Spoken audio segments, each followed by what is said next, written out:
국민들께서 그 대선 후보의 정견과 입장을 궁금해하시기 때문에 어떤 것이든 상관없습니다.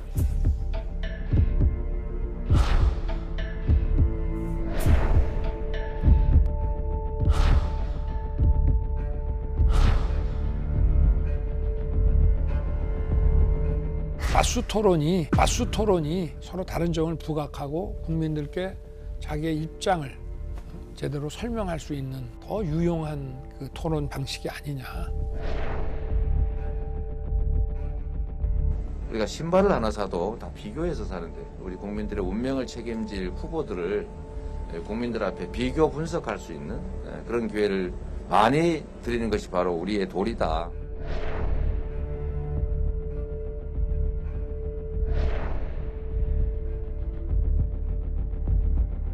저와 토론하는 게 무섭나 봅니다.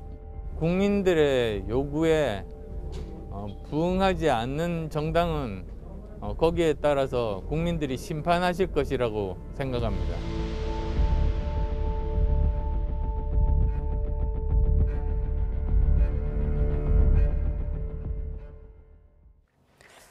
네, 사자 토론 쪽으로 추진되는가 싶었던 TV 토론, 대선 후보 토론이 다시 안개 속에 빠졌습니다.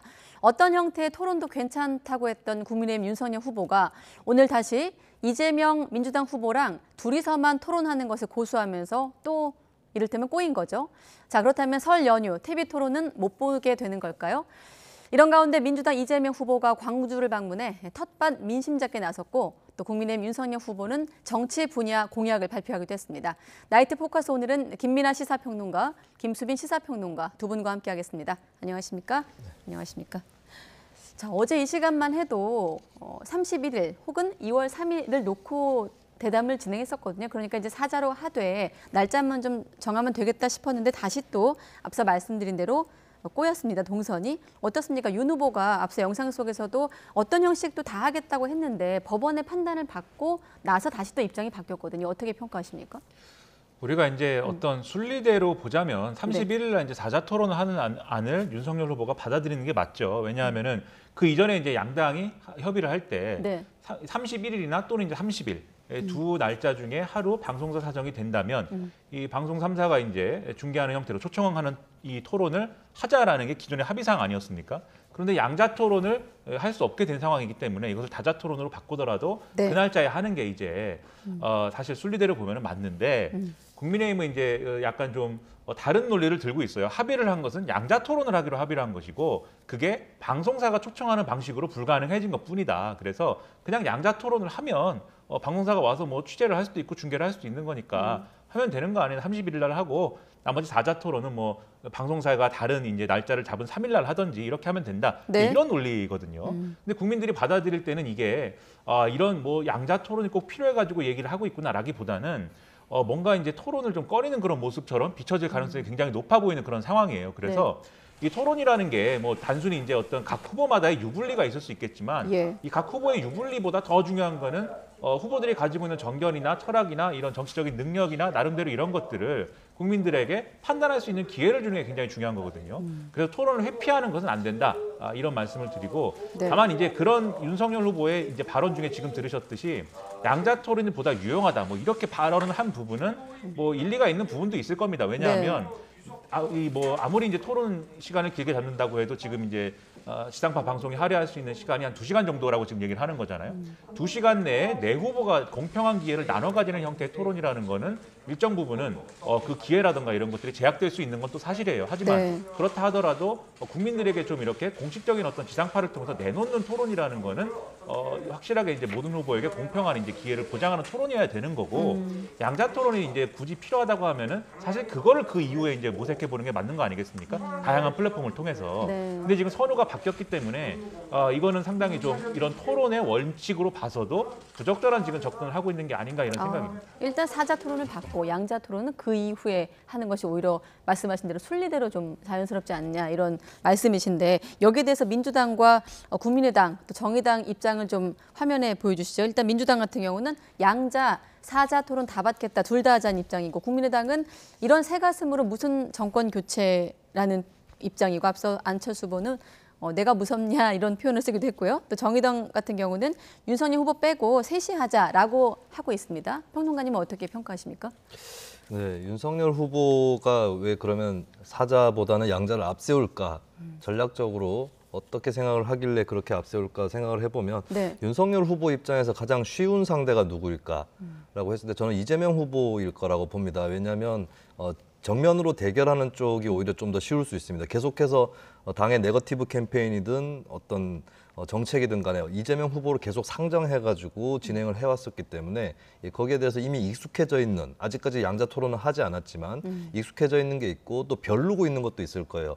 그리고 어쨌든 윤석열 후보는 여러 명 후보들이 있는 상황에서 토론을 여기저기 방향으로 주고받기보다는 이재명 후보보다 내가 낫다라고 하는 거, 네. 이거를 입증해야 되는 그런 또 필요성이 있는 거겠죠. 그리고 이제 반면에 심상정 후보나 안철수 후보가 윤석열 후보한테 좀 까다로울 수 있는 이유는 안철수 후보하고는 지지층이 좀 같이 공유되거나 예. 표를 나눌 수 있는 여지가 큽니다. 그러다 보니까 이런 관계에 있는 후보들이 정면으로 맞붙기도 좀 어렵고 그렇다고 해서 그냥 봐주기도 어려운 굉장히 네. 묘한 애매한 관계에 처해질 가능성이 높거든요. 그런 상황에서 또 행여나 안철수 후보 쪽에서 뭐 의외의 강공이 들어온다거나 이럴 경우에 방비가 어려운, 그리고 잘해봐야 본전인 그런 상태로 가기가 또 쉬운 것이고, 심상정 후보의 경우는 아마 이 후보들 중에서 윤석열 후보에게 가장 강공을 펼칠 후보는 심상정 후보일 겁니다. 왜냐하면 이재명 후보는 어느 정도 선두주자에 가까운 그런 후보이기 때문에 윤석열 후보를 공격하더라도 어느 정도는 몸을 사릴 수밖에 없어요. 그것은 윤석열 후보도 이재명 후보 공격할 때 마찬가지일 수 있는데, 심상정 후보는 거의 뭐 어떤 검열이랄 것도 없이 굉장히 강하게 공격을 해올 것이고, 네. 윤석열 후보 입장에서도 굉장히 좀 아프거나 혹은 성가시거나 이런 상대가 될 수 있거든요. 그렇다면 일단은 양자 대결을 통해서 이 대선은 양자 간의 대선이다라고 하는 것부터 붙여놓는 거, 그리고 어쨌든 간에 본인이 조금 토론 솜씨가 뒤진다라는 평가를 받고 있는데 이재명 네. 후보에 대비해가지고 내가 우월하다라고 하는 거, 이런 것들을 보여주고 싶어 하는 것 같습니다. 그러니까 이제 김수민 평론가님 말씀대로 하면은 실제로 이제 안철수 후보가 좀 무서운 것도 있는 거예요, 결론적으로 얘기하면. 왜냐하면 이제 정권 교체의 적임자가 누구냐라는 프레임이 또 있는 거잖아요, 한쪽에서는. 지금 이제 안철수 후보가 다소 이제 지지율이 좀 이 주춤하는, 상승세가 주춤하는, 그리고 일부 여론조사에서는 좀 이렇게 하강하는 이런 모습도 있는데, 그러한 상황에서 안철수 후보까지 끼우는 어떤 이 토론을 할 경우에는 이재명 후보를 상대하는 데 있어서 안철수 후보가 좀 더 이제 나을 수도 있다. 이런 것들을 보여줄 수 있는 기회가 되기 때문에 다소 이제 토론의 형식이나 이런 것들이 익숙하지 않은 윤석열 후보로서는 이런 것들이 이제 부담스러워서 좀 이렇게 양자 토론을 고집하고 있다. 이런 해석도 가능하다고 하면 이제 안철수 후보의 자신감 있는 그 발언이 이제 맞는 얘기겠죠. 그리고 거기에 더해서 아마 윤석열 후보는 이재명 맞춤형 전략을 이제 좀 상정했을 것이다라고 김수민 평론가님 말씀하셨는데 네. 그게 이제 아마 그런 거겠죠. 윤석열 후보는 어쨌든 검사 출신이고 이재명 후보는 지금 여러 가지 뭐 그게 대장동 의혹도 있고 최근에 네. 이제 뭐 성남 FC 의혹도 있고 여러 가지 이제 법으로 뭐 이렇게 좀 법에 위반하는 어떤 일들이 있었던 거 아니냐는 의혹이 있는 거 아니겠습니까? 이 분야는 또 이제 윤석열 후보의 전문 분야잖아요. 그런 부분에서 이제 좀 몰아붙이는 모습을 연출함으로써 다른 정책 분야의 어떤 여러 가지 미비한 모습들, 그런 것들을 최소화하겠다, 이런 전략도 좀 서 있을 걸로 보이고요. 네. 그리고 윤석열 후보가 다른 이제 자기가 익숙한 분야에 대해서는 말을 제대로 잘 정리해서 이제 능숙하게 하는 모습들이 있지만, 특히 정책에 대해서는 말이 다소 길어지고 늘어지고 그다음에 개념을 주로 설명하고 뭐 이런 것에 있어서 좀 한계가 네. 있는 측면들이 있습니다. 그렇게 따져 보면은 본인의 정책을 잘 설명하기 위해서도 시간이 상당히 필요한 약점이 좀 있어요. 그런 걸 여러 가지를 고려해 가지고 아마 이 효과 면에서 보면은 양자 토론이 훨씬 더 유리하다는 판단을 지금 내려놓고 얘기를 하는 거다, 이렇게 봐야 되는 거죠. 마침 조금 전에 윤석열 후보랑 안철수 후보의 2분할 투샷이 지나가니까 방금 든 생각인데, 두 사람의 양자 토론도 좀 보고 싶다. 정말 무서워하는지 보고 싶다는 생각 드는데, 아무튼 지금 두 분의 말씀을 들으신 시청자분들, 그리고 오늘 뉴스를 보신 분들은 그래서 언제 어떻게 열릴 것인데라는 의문이 나오거든요. 일단 윤석열 후보 빼고 3자 토론 하자는 목소리도 있는 거고,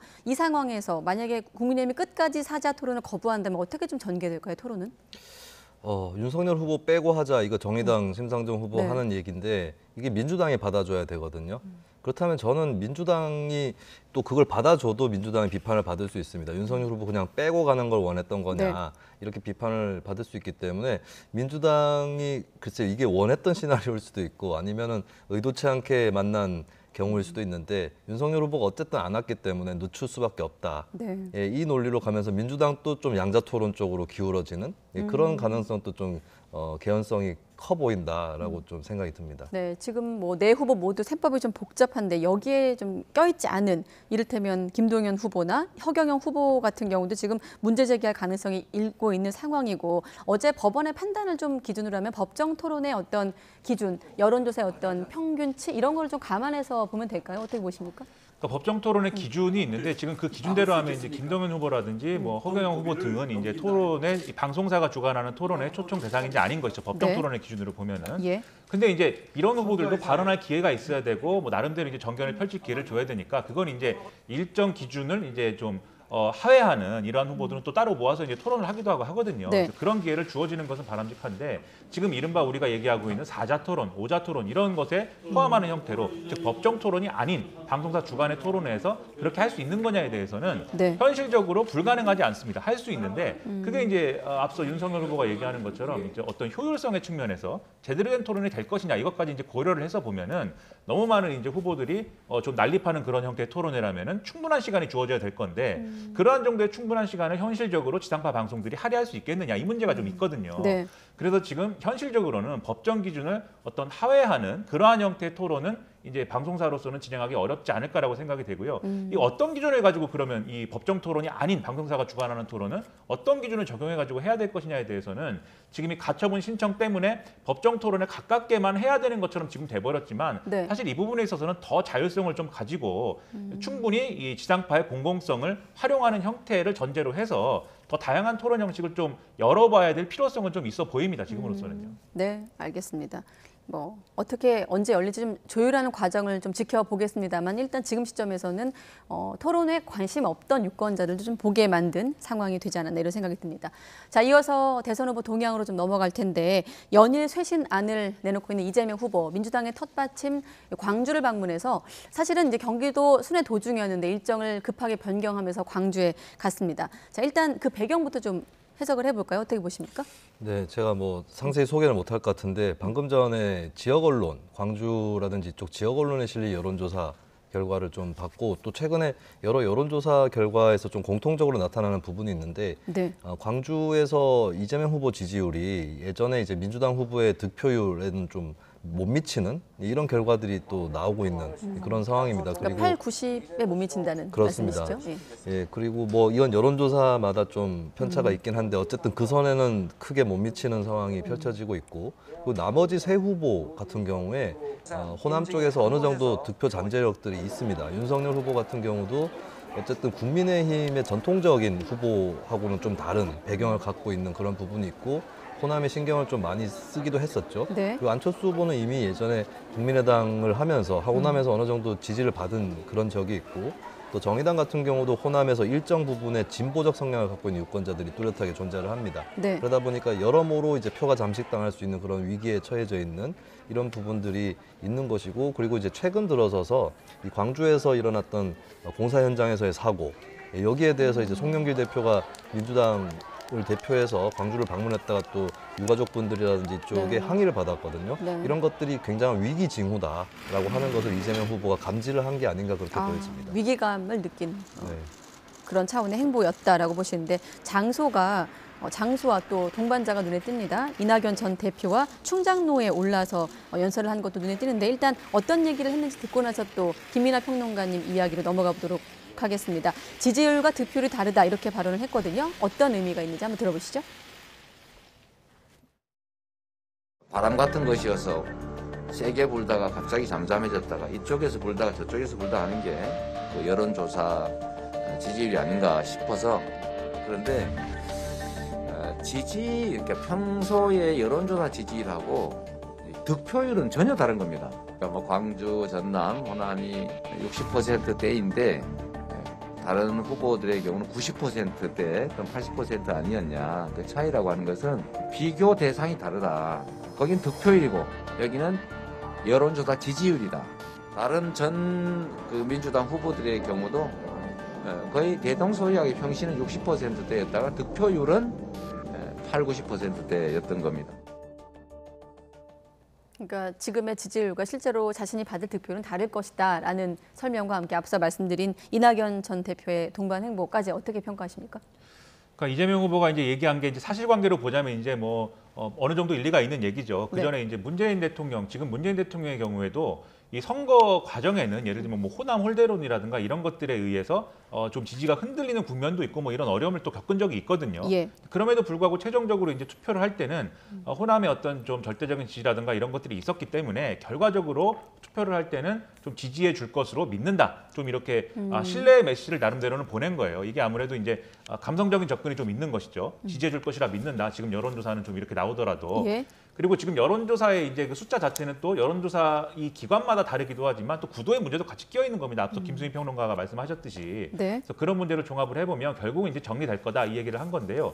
그리고 이제 이 얘기를 하는 장소가 또 굉장히 이제 상징성이 있는 장소고 또 광주이고 그리고 이제 이 나름대로의 이 민주당의 적통으로서의 어떤 자기의 위치나 역할 이런 것들을 이제 강조한 거 아니겠습니까? 예. 아무래도 이제 이재명 후보로서는 이제 경북 안동 출신이고 또 완전히 이제 어떤 민주당의 주류와는 좀 지금까지 이제 가져온 정치적인 행보의 결이 다르지 않느냐 이런 부분이 있는 데다가 지금 이재명 후보의 흠이라고 할 수 있는 부분들이 굉장히 좀 커져 있는 상황이잖아요. 뭐 대장동 의혹이라든지 최근에 뭐 변호사비 대납 의혹이라든지 또 제기되고 있는 성남시장 할 때 그때 일어났던 일들에 대한 의혹 이런 게 제기되다 보니까 네. 그런 것들이 또 이재명 후보를 지지하는 것이 좀 여러모로 고개를 갸우뚱하게 된다라는 여론에 불을 붙이고 있고 호남에서도 일부 이렇게 지지율이 하강하고 있다고 하면은 수도권이라든지 이재명 후보가 또 승부를 걸어봐야 될 지역에서 이재명 후보 좀 불안한 거 아니야라고 생각을 해서 지지층이 이제 흩어질 수도 있는 거고 이런 문제가 발생할 수 있는 거거든요. 그렇기 때문에 이 민주당의 가장 중심이라고 할 수 있는 정체성이라고 지역적 정체성이라고 할 수 있는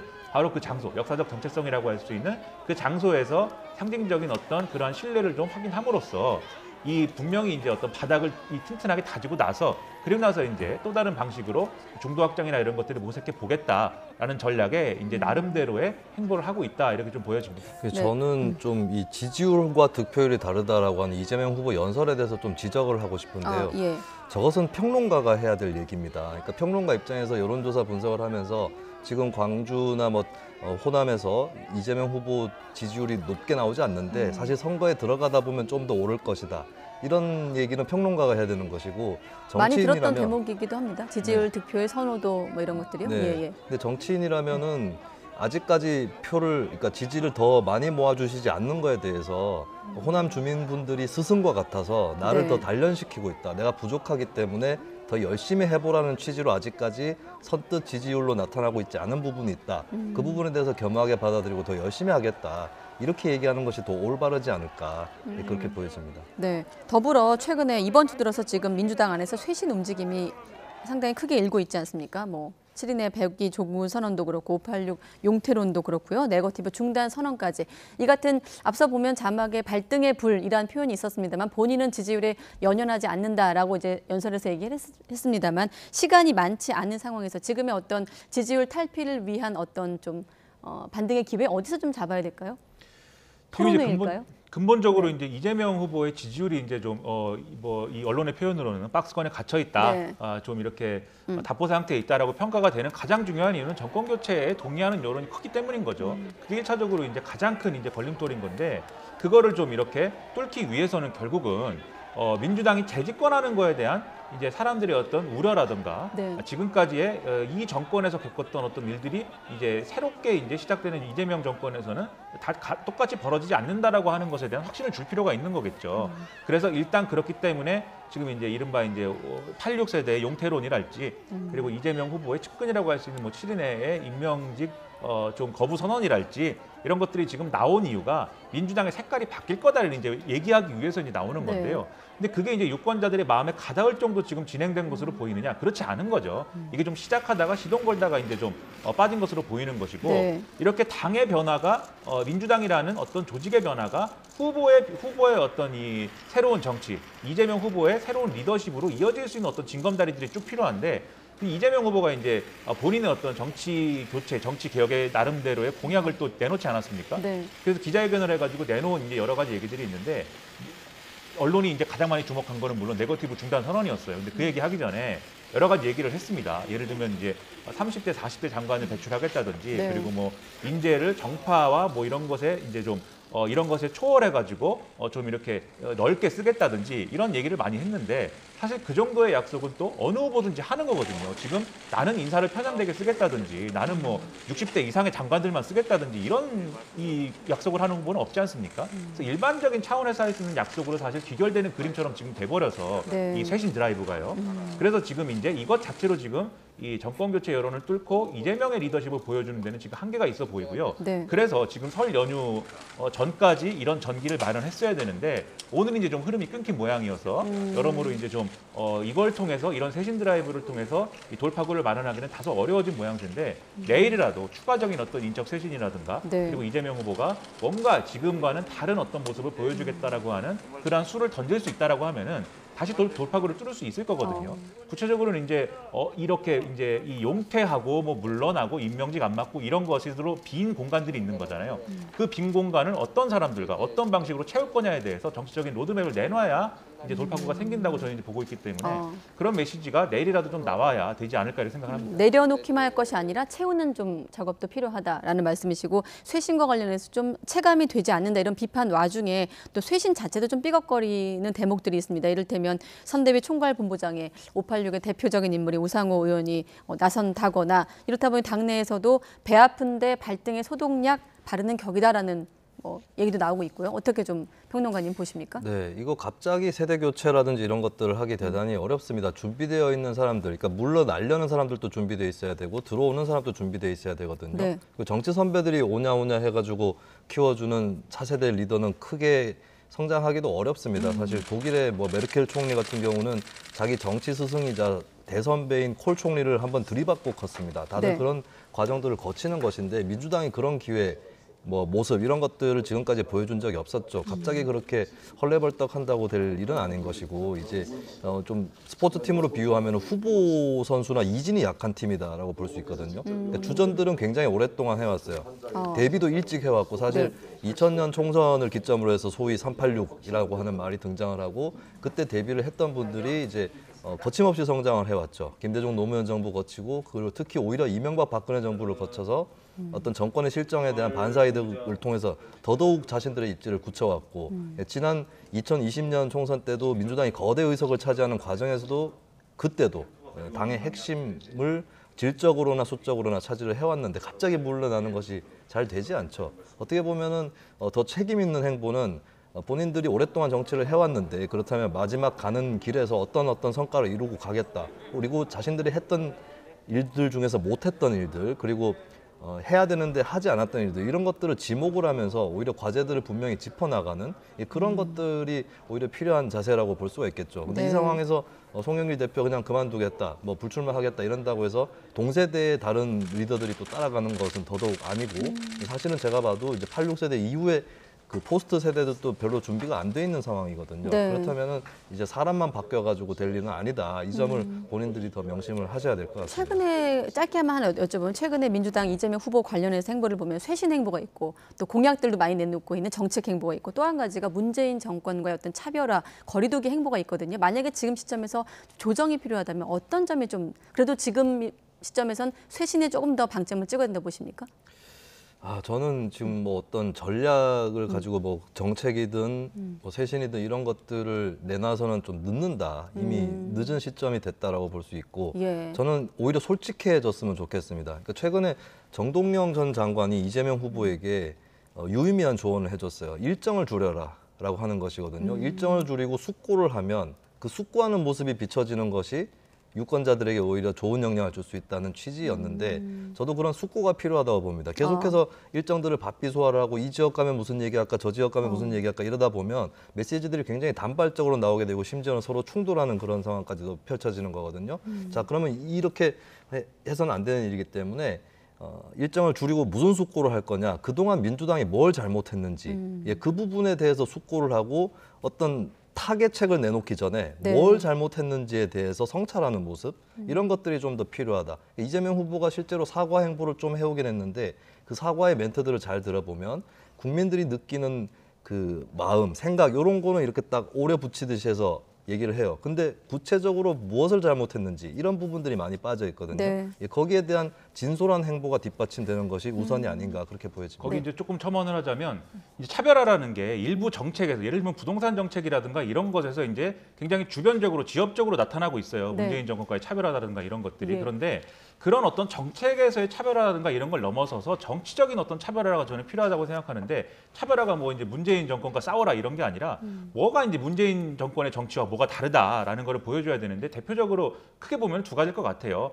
어쨌든 성과를 내는 것이 필요하다 이재명 후보는. 왜냐하면 그게 본인의 과거에 이제 지자체장 할 때 리더십이잖아요. 성과를 네. 내는 게 필요하다. 그런데 그 성과를 내는 방식이라는 게 일방적으로 밀어붙여서 내가 오르니까는 무조건 끌고 가겠다. 네. 이런 방식으로 밀어붙여서 내는 성과를 내는 방식은 또 아니어야 된다라고 하면은 지금까지 이제 승부수를 나름대로 이재명 후보가 몇 개 던진 것들이 있었습니다. 예를 들면은 대장동 특검도 뭐 하자고 했는데 뭐 이런저런 논란 속에서 합의가 안 되니까는 지금 진도를 안 나가잖아요. 네. 그리고 추경과 관련돼서도 추경에 재난지원 대해서 문제도 그렇고요. 그렇죠. 네. 추경에 대해서 재원 마련하기 위해서 모이자고 했는데 이것도 이제 동의가 안 되니까 진도를 못 나가지 않습니까? 그러면 이거를 밀어붙여서 하라는 게 아니라 최소한 설득하기 위해서 최선을 다하는 모습을 보여주면서 그 승부수를 관철시킬 수 있는 진정성을 보여줘야 된다는 거예요. 그래야 뭔가 이재명 정치는 지금 우리가 봤던 문재인 정권 정치하고는 달라. 이거 네. 체감할 수 있고 그래야 쇄신 드라이브와 여러 가지 일정과 이런 것들이 하나의 구슬이 하나라도 이제 꿰어야 되니까 이렇게 하나로 꿰어지는 그런 맥락이 형성이 되는데 네. 그런 맥락은 없고 일정은 많고 메시지도 많고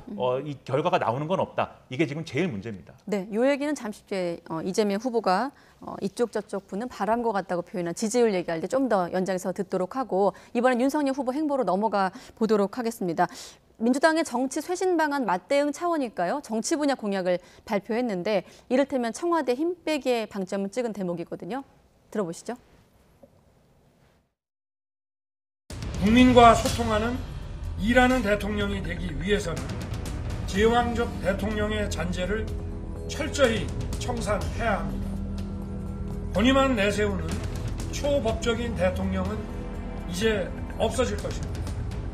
대통령은 법의 지배 틀 안으로 내려와서 해야 할 일에 집중하겠습니다.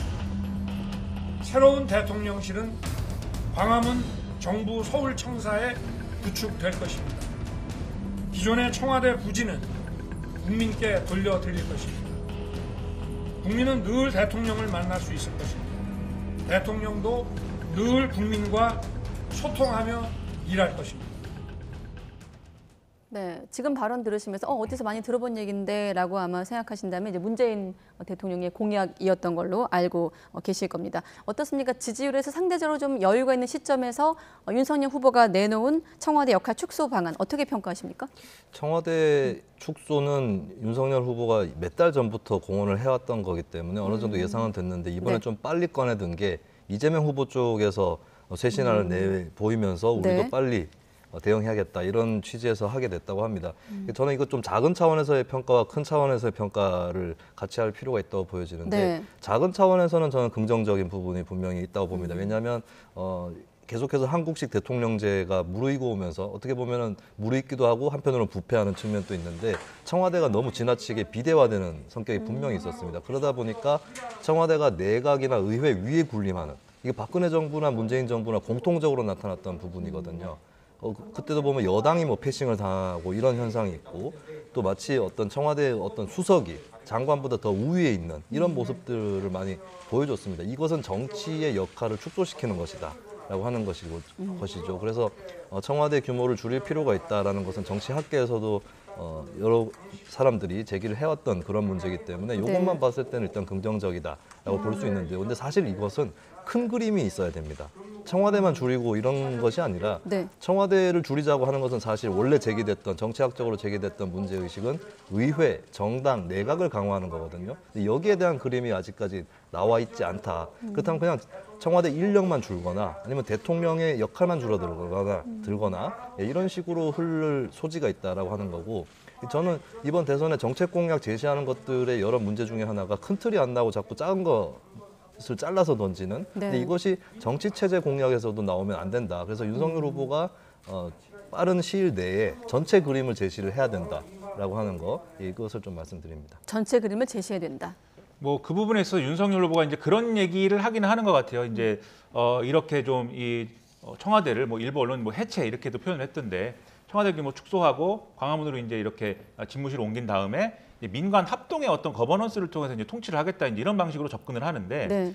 근데 저는 이제 김수희 평론가 말씀하신 대로 청와대의 이제 조직 규모를 줄이고 그리고 대통령의 권한도 줄이고 실제로 일할 수 있는 내각을 만들고 이런 것들은 다 좋은 얘기고 필요하다고 생각을 합니다. 그런데 예를 들면 민관 합동회, 즉 민간의 전문가들이 많이 결합을 하고 이러한 민관 합동의 거버넌스를 만들었을 때 그럼 네. 그게 청와대에 비서가 있는 것하고는 어떤 점에서 크게 다른 거냐 이게 설명이 돼야 되는 거거든요. 지금 청와대에 있는 비서들이 대통령의 권한을 여러모로 이제 휘둘릴 수 있는 여러 가지 손과 발 역할을 하고 있는데 네. 민간에서 이제 파견된 전문가들이 거기 결합하면은 뭐 다른 결과가 나오는 거냐 이게 저는 의문이에요. 네. 그래서 이런 것들은 명확한 설명이 필요해 보이고 그리고 이제 문재인 대통령 말씀하셨는데 문재인 대통령도 약속을 했었어요. 광화문으로 집무실을 옮겨가지고 일상에서 주민들하고 소통하고 퇴근할 때는 이 시민들하고 맥주도 한잔 하고 네. 이런 것까지도 이제 그리고 있다라고 했는데 결국 못했습니다. 근데 못한 이유가 그냥 의지가 없어서 못한 거냐? 아니에요. 현실적인 여러 가지 문제가 있었던 거예요. 심지어는 북한의 유사시의 어떤 공격 막 이런 것까지 시나리오를 그려서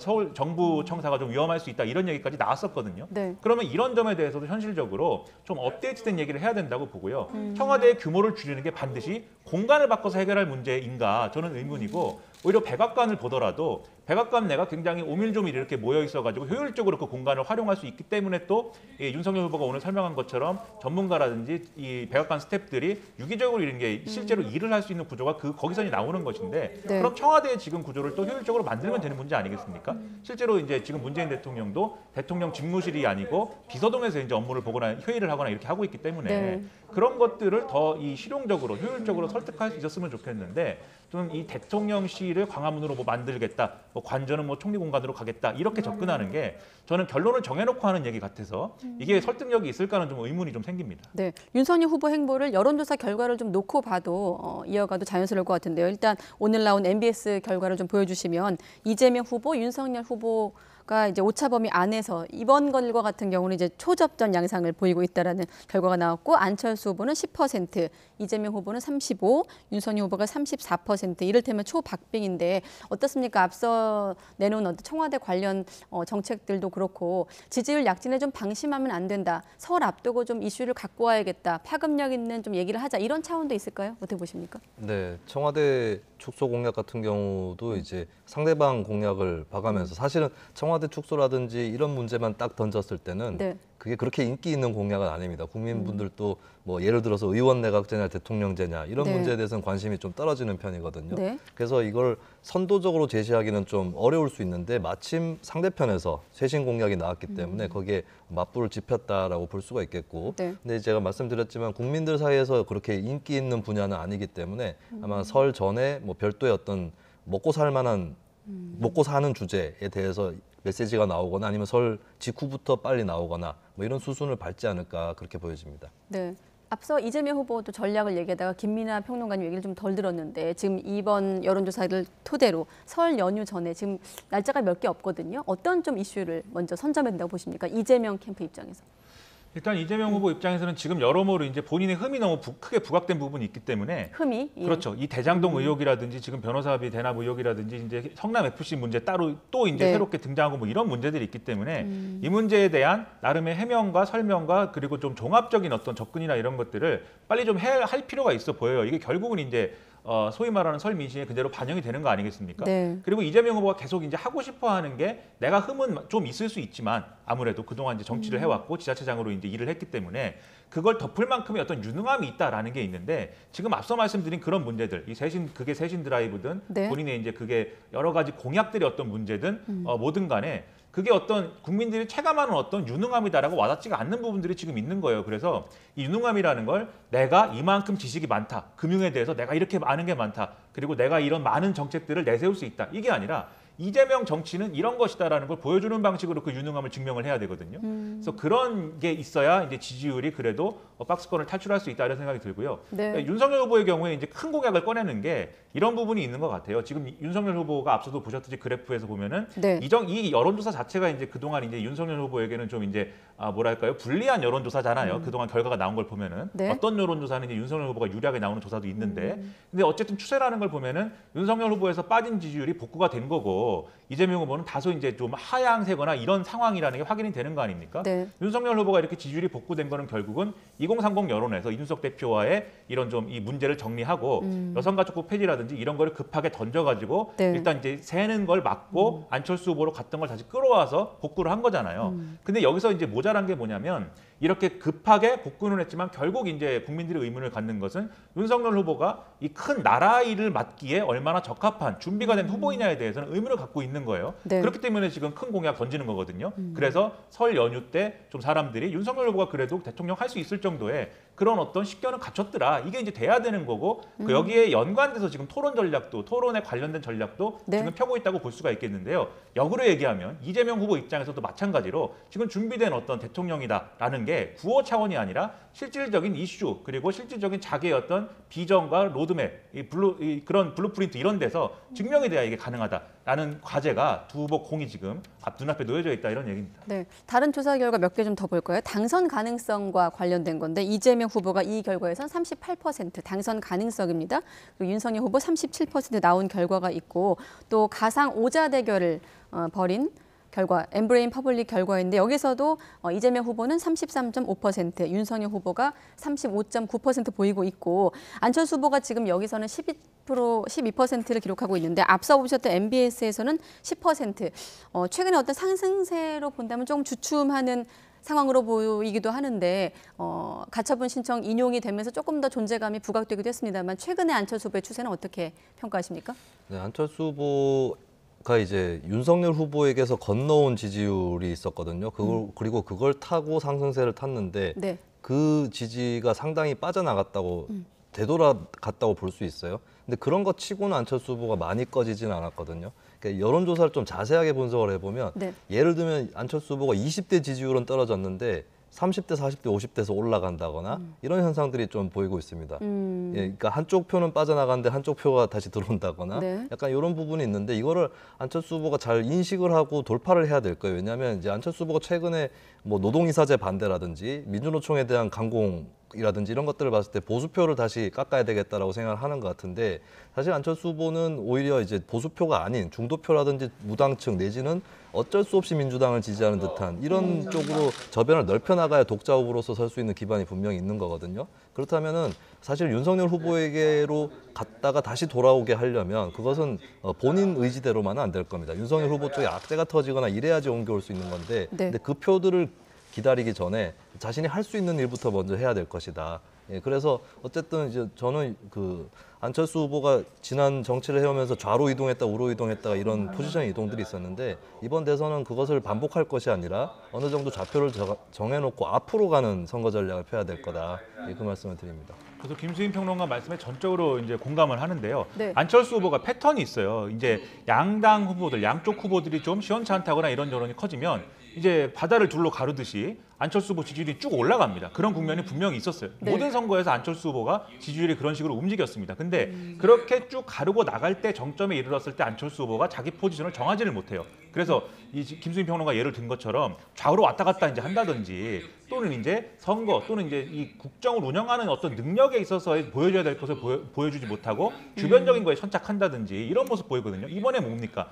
다른 후보들이 뭔가 배우자 문제라든가 뭐 이렇게 좀 친인척 문제가 있다라고 생각이 되다 보니까 본인은 이제 그런 문제가 없다라는 걸 제일 앞에 내놓는 것처럼 지금 비춰지고 있잖아요. 네. 국민의당의 이제 백드롭이라고 부르는 이 공식적으로 얘기할 때 나오는 기 배경을 보면은 안철수 신제가 치고 평천하 이렇게 돼 있지 않습니까? 네. 저는 이게 지금 대통령 후보들이 여러 가지 자기 어떤 비전이나 이런 걸 가지고 경쟁하는데 우리 집안은 문제가 없다. 이거 하나로 지금 승부를 걸려고 하는 모습이라고 한다면 그렇다고 네. 한다면 그건 당연히 빠질 수밖에 없는 상황이에요. 지지율이. 네. 그래서 이번만큼은 정말 안철수가 지금까지 해오고자 했던 정치는 이런 거다라는 걸 보여줄 수 있는 캠페인을 지금 빨리 기획을 하고 그걸 보여줘야 그나마 반등의 기회를 잡을 수가 있고 그래야 자기 영역이 확실하게 생긴다. 네. 그 말씀에 굉장히 공감을 알겠습니다. 합니다. 시간이 다 됐는데 제가 2분만 더 쓰고 사실 이 부분에 대한 두 분의 좀 평론을 듣고 마무리 지어야 되기 때문에 아시다시피 정경심 전 교수에 대한 대법원 확정 판결이 나왔습니다. 어떤 법원의 판단 내용과 법리적인 해석은 앞서 사회부 리포트로 전해드렸기 때문에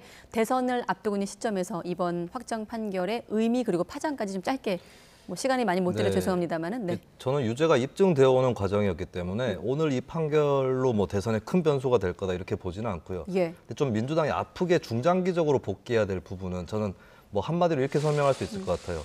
조국 사태 때 민주당 대선 주자 중에 대통령의 임명 강행에 반기를 드는 사람이 있었다면 어땠을까? 저는 단언컨대 그 사람이 대통령이 됐을 가능성이 상당히 높다라고 하는 거죠. 그래서 민주당이 어떻게 보면 조국 사태가 상당히 기회였습니다. 안에서 차별화된 새로운 리더십이 태어날 수도 있는 그런 계기였는데 당이 지나치게 일색화되었고 그러다 보니까 최근 선거 들어서서 조금 불리하다 싶으니까 급박하게 새 신안들이 나오는 거다. 네. 민주당이 조국 사태를 진지하게 다시 복귀를 해야 될 시점입니다. 2년 5개월 전 시점을 언급하셨고요. 네. 저는 판결에 대해서는 뭐 각자의 아쉬움이 있을 수가 있겠고 여기에 대해서 당사자들은 뭐 반발할 수 있겠고 한데 지금 이제 더불어민주당 내에서 나오는 얘기는 뭐 이거 봐라 역시 사법개혁이 필요하다 뭐 이런 식으로 이제 목소리를 내는 사람들이 있거든요. 근데 저는 정치라는 측면에서는 이걸 굉장히 뼈아프게 되돌아봐야 되는 사건이라고 보는 게 처음에 이제 문제가 불거지고 이제 그 조국 전 장관과 그 일가들이 수사를 받을 때 검찰 수사에 대해서 의구심을 가질 수 있습니다, 사람들이. 그리고 그 의구심을 가진 거에 따라서 여러 가지로 이제 반발하고 행동할 수 있었는데 거기에 대해서 이제 조국 전 장관하고 민주당이 뭐라고 했느냐? 이 법원의 시간에서는 다를 거다라고 했어요. 이제부터는 검찰의 시간이 아니고 법원의 시간이다라고 얘기를 했습니다. 근데 법원의 시간 다 지났습니다, 이제. 네. 뭐 완전히 다 지난 건 아니지만 마무리돼 가고 있습니다. 결론이 어떻습니까? 이런 결과잖아요. 그러면 법원의 시간을 이제 거쳤지만 우리가 좀 그 과거에 우리가 무리했던 것 같다. 이 점에 대해서는 사과한다. 이런 입장들을 좀 진실되게 좀 표명해야 될 필요가 있고요. 지금 이런 얘기하면은 또 송영길 대표가 입장 표명했다.